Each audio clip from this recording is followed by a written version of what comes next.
Yeah. So, couple things there. AI is really interesting, right? Because you can use AI for efficiency. Oftentimes that becomes automation, right? So there's Alteryx, for example, is a tool that a lot of finance teams orgs use. We use it as well to speed up our processes, take more manual work out of it. And there are other places in customer service you can use AI and automation in development, in all kinds of areas. You can use AI for efficiency. But increasingly, a lot of CFOs I talk to, and we'll certainly I'll keep doing that. But a lot of CFOs I'm talking to, a lot of strategic people I'm talking to are saying, wait, let's flip it.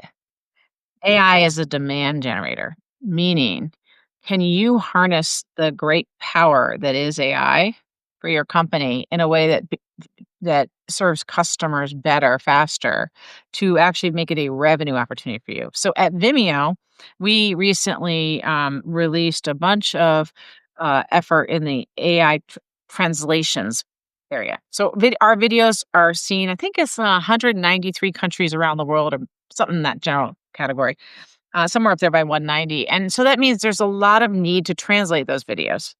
And what Vimeo has done is released a translation capability that you pay for on a consumption basis, as opposed to our usual subscriptions. And we think that can be really powerful. If you do the math on just a small portion of our customers, even doing it across a couple languages, there's a really big opportunity there. And so we see AI in terms of how you manage and cope with video as a real revenue and ARPU opportunity for us. So, it's sort of interesting. And increasingly, I'm having people talk about it that way. How can I make revenue using AI as a ingredient technology, as opposed to entirely how you orient the organization around it internally? Certainly, efficiency is the name of the game, and everybody's on that. But I'm really excited about what AI can be as a demand generator for Vimeo as well.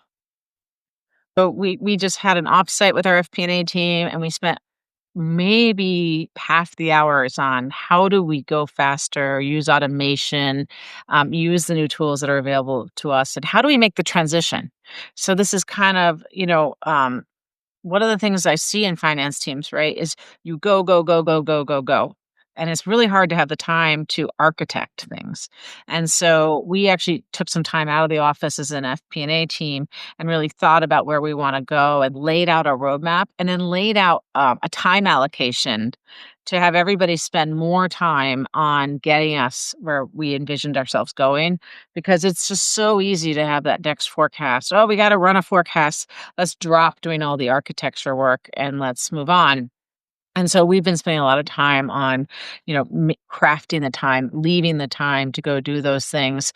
And I think, I really credit my FP&A team because they don't want it to be wrong, right? And the amount of testing, and I think it's true of everyone in finance, but what I see with my team is they really want to use these tools, but they want to make sure it's not just a black box. They want to make sure they understand what's coming out the other side. And so we're spending the time to get that done.